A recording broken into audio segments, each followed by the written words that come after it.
ከሚነቃቀልና ከሚሰባበር ፀጉር ተገላግሎ በፍጥነት ለማሳደግ የሚረዱ ምስጢሮች።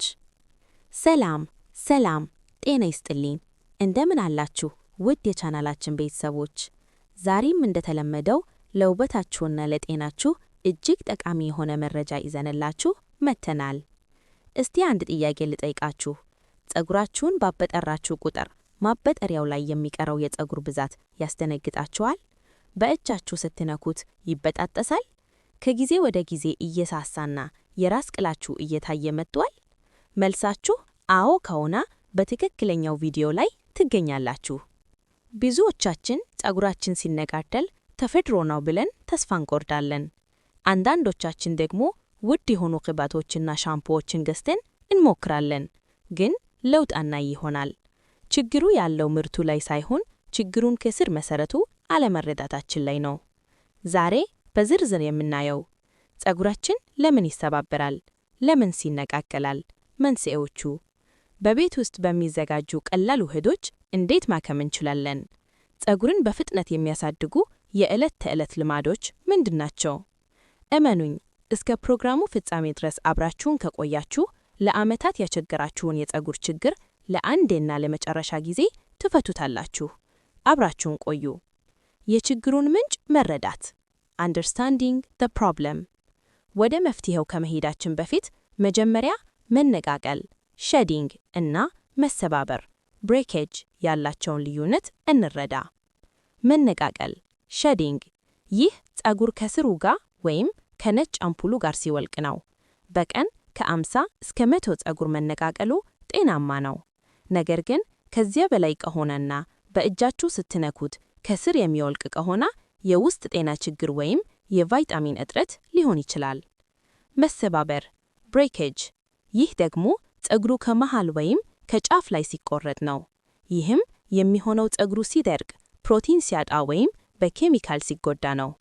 ዛሬ የምናየው መፍትሄ ለሁለቱም ነው። ፀጉራችሁ የሚሳሳው በየትኛው ምክንያት እንደሆነ እያሰባችሁ ተከታተሉኝ። ለፀጉር መጎዳት ዋና ዋና ምክንያቶች main causes። ፀጉራችን ጠላቶች አሉት። እስቲ ዋና ዋናዎቹን እንይ። የእርጥበት እጥረት dryness፣ የኢትዮጵያ አየር ንብረትና የፀጉራችን ተፈጥሮ በተለይ ከርዳዳ ከሆነ ቶሎ የመድረቅ ባህሪ ያለው። የደረቀ ፀጉር ደግሞ እንደ ደረቀ እንጨት ቶሎ ይሰባበራል።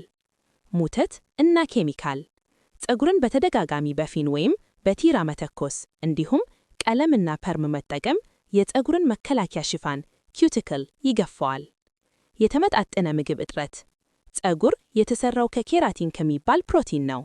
በቂ ፕሮቲን፣ አይረን እና ዚንክ ካልተመገብን ሰውነታችን ለፀጉር የሚሰጠውን ምግብ ያቆመዋል። ጭንቀት ስትሬስ፣ ስንጨነቅ ሰውነታችን ኮርቲዞል ያመንታል። ይህ ሆርሞን የፀጉርን እድገት ገቶ እንዲረግፍ ያደርጋል። ታዲያ መፍትሄው ምንድነው? ወደ ወጤያችን እንግባ። ተፈጥሯዊ የፕሮቲን ህክምና ፕሮቲን ትሪትመንት። የሚሰባበር ፀጉር ካላችሁ የመጀመሪያው ህክምና ፕሮቲን ነው። የተሰበረውንና የተጎዳውን የፀጉር ክፍል የሚጠግነው ፕሮቲን ነው። በወር 1 ወይም 2 ጊዜ ይህንን ማስክ ተጠቀሙ። የሚያስፈልጉ ነገሮች እንቁላል 1 ወይም 2 እንደ ፀጉራችሁ ብዛት። እንቁላል የፕሮቲንና የሰልፈር ምንጭ ነው። ኤርጎ ዮገርት 2 የሾርባ ማንኪያ። ኤርጎ ላክቲክ አሲድ ስላለው ፀጉርን ያጸዳል፣ ያለሰልሳል። የወይራ ዘይት ኦሊቭ ኦይል 1 የሾርባ ማንኪያ። አዘገጃጅና አጠቃቀም እንቁላሉን በደንብ መምታት፣ ከዛ እርጎውንና ዘይቱን ቀላቅሎ እንደገና መምታት። ፀጉራችሁን በምትታጠቡ በፊት በደንብ አዳርሳችሁ መግባት። በተለይ የፀጉራችሁ ጫፍ ላይ አተኩሩ። በላስቲክ ሸፍናችሁ ለ45 ደቂቃ አቆዩት። ማሳሰቢያ፣ ስትታጠቡ ለብ ያለ ወይም ቀዝቀዝ ውሃ ተጠቀሙ። ትኩስ ውሃ እንቁላሉን ፀጉራችሁ ላይ ሊያበስለው ይችላል። ይህ ህክምና ፀጉሩን ወዲያውኑ እንዲጠነከር ያደርጋል። መነቃቀልን የሚያቆመው ተአምረኛ ውህድ ኦኒየን ጁስ ሬሜዲ። ብዙዎቻችን ሽታውን እንጠላው ይሆናል፣ ነገር ግን ቀይ ሽንኩርት ለፀጉር እድገትና መነቃቀልን ለማስቆም የኑም ለቁጥር 1 ተፈጥሯዊ መድኃኒት ነው።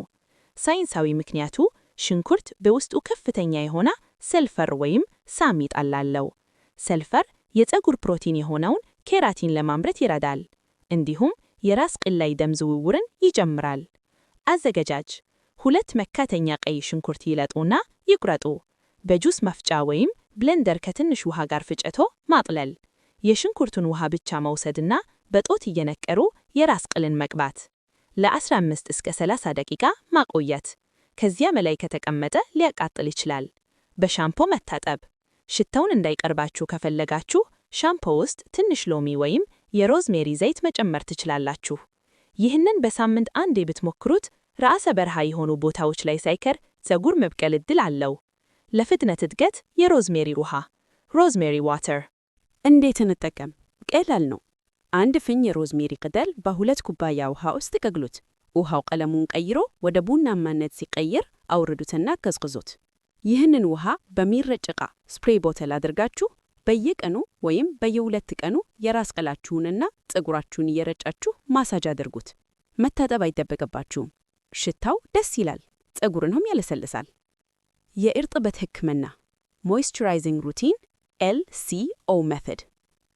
ፀጉራችን የሚሰባበረው ሲደርቅ ነው ብለናል። ታዲያ እርጥበትን እንዴት እንጠብቅ? እዚህ ጋር LCO ሜተድ የሚባለውን ታዋቂ ዘዴ እንድትጠቀሙ መክራለሁ። L ሊኩዊድ ወይም ሊቭን።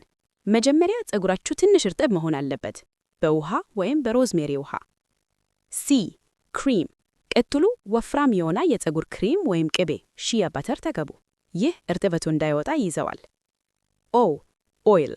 በመጨረሻም ዘይት እንደ ካስተር ኦይል፣ ኮኮናት ኦይል ወይም የወይራ ዘይት በመቀባት እርጥበቱን ሎክ ወይም አፍኖ መያዝ።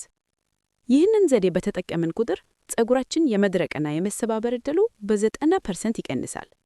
በተለይ የፀጉራችሁን ጫፍ ኤንድስ በዚህ መልኩ መንከባከብ አለባችሁ። ምክንያቱም የፀጉራችን ጫፍ የድሮውና ደካማው ክፍል ነው። የምንሳሳታቸው ስህተቶች common mistakes ውህዶችን እየተቀባን ነገር ግን በሊማድ የምናጠፋቸው ነገሮች ካሉ ለውጥ አናጣም። እስቲ ራሳችሁን ፈትሹ። በፎጣ ማድረቅ። ፀጉር ታጥቦ ገና እንደወጣ በጣም ስስ ነው። በዚህ ሰዓት በፎጣ ማሸት ትልቅ ስህተት ነው። በምትኩ ያረጀ የጥጥ ቲሸርት በመጠቀም ውሃውን መጠጥ ማድረግ ነው። ጠባብ ሽሩባ። ፀጉር ቤት ስንሄድ እስኪታመመኝ ተሰራሁ ማለት ለፀጉር መነቃቀል ዋናው ምክንያት ነው። በተለይ ግንባር አካባቢ ያለው ፀጉር ኤጅስ የሚሸሸው በዚህ ምክንያት ነው። አናሳሪዎቻችሁን እባካችሁ አታጥብቁት ብላችሁ ንገሩ። የማይመች ትራስ። የጥጥ ትራስ ልብስ ኮተን ፒሎ ኬስ ፀጉርን ይበለዋል፣ እርጥበትን ይመጣል። ስለዚህ የሳትን ወይም የሐር ትራስ ልብስ ተጠቅሙ፣ ወይም የሳትን ቦኔት አድርጋችሁ ትኙ። እርጥብ ፀጉር ማበጠር። ፀጉር እርጥብ እያለ የመለጠጥ አቅሙ ከፍተኛ ስለሆነ ቶሎ ይበጠሳል። ትንሽ እስኪደርቅ ጠብቁ፣ ወይም ኮንዲሽነር እንዳለበት ሰፋ ባለው ማበጠሪያ አበጥሩት። አመጋገብ ለፀጉር ጤንነት ዳየት ፎር ሄር ግሮት። ውጫዊው እንክብካቤ 50% ነው። ቀሪው 50% የሚወሰነው በምንበለው ምግብ ነው። ፀጉር የሚመገበው ከደም ስራችን ነው። ደማችን ውስጥ በቂ ንጥረ ነገር ከሌለ ፀጉራችን ይራባል። ለፀጉር እድገት ወሳኝ የሆኑ ምግቦች ስፒናችና አረንጓዴ ቅጠላቅጠሎች አይረን፣ ቫይታሚን A እና C ስላላቸው ለፀጉር ጥንካሬ ወሳኝ ናቸው። ምስርና ባቄላ በፕሮቲን አይረን እና ዚንክ የበለጸጉ ናቸው። አቮካዶ ተፈጥሯዊ ፋት ወይም ሄልቲ ፋትስ እና ቪታሚን E ስላለው ፀጉር እንዳይደርቅ ይረዳል። ለውዝና ፍሬዎች በተለይ ዋልነት ኦሜጋ 3 ፋቲ አሲድ ስላለው ፀጉርን ያወፍራል። ውሃ መጠጣት የፀጉራችን 25% ውሃ ነው። በቂ ውሃ የማንጠጣ ከሆነ ፀጉራችን ይደርቃል፣ ይሰባበራል። ለወንዶች ፎርመን ወንዶችን ብትሆኑ ይህ ጉዳይ ይመለከታችኋል። በተለይ የመላጥነት ምልክት ሜል ፓተርን ባልድነስ ሲጀምር ተስፋ አትቁረጡ። የሮዝሜሪ ውሃና የሽንኩርት ጭማቂን እንዲሁም የካስተር ኦይልን በመቀባት የፀጉር መሸሸንን ማዘግየት እና አዳዲስ ፀጉር ማብቀት ይቻላል። ዋናው ነገር ቶሎ መጀመር ነው። የጥያቄና መልስ ጊዜ ብዙ ጊዜ የምትጠይቁንን ጥያቄዎች እስቲ እንመልስ። ጥያቄ 1 ፀጉሬን በስንት ጊዜው ልታጠብ? መልስ ይህ እንደ ፀጉራችሁ አይነት ይወሰናል። በጣም ደረቅ ፀጉር ካላችሁ በሳምንት አንዴ ወይም በ2 ሳምንት አንዴ መታጠብ በቂ ነው። በየቀኑ መታጠብ የፀጉርን ተፈጥሯዊ ዘይት ሲበም ስለሚያተፋው ለመሰባበር ይዳርጃል። ጥያቄ 2 ፀጉሬን መቀርጠም ይጠቀመኛል? መልስ አዎ፣ በጣም ወሳኝ ነው። የተሰነጠቀ የፀጉር ጫፍ ስፕሊት ኤንድስ ወደ ላይ የተሰነጠቀ ስለሚሄድ ጤናማውንም ፀጉር ያበላሻል። በየ3 ወይም በየ4 ወሩ ጫፍ-ጫፉን ማስተካከል ለፀጉር እድገት አይጠቀምም ብላችሁ አታስቡ። እንዲያውም ጤናማ ሆኖ እንዲረዝም ይረዳል። ጥያቄ 3 የሩዝ ውሃ በትክክል ይስራል? መልስ የሩዝ ውሃ ውስጡ ኢኖሲቶል የሚባል ንጥረ ነገር ስላለው የተጎዳን ፀጉር ለመተገን ይረዳል። ነገር ግን በፕሮቲን በበለጸገ ስለሆነ ከመጠን በላይ ከተጠቀምንበት ፀጉርን ሊያደርቀው ይችላል። በወር አንዴ መጠቀም ይመከራል።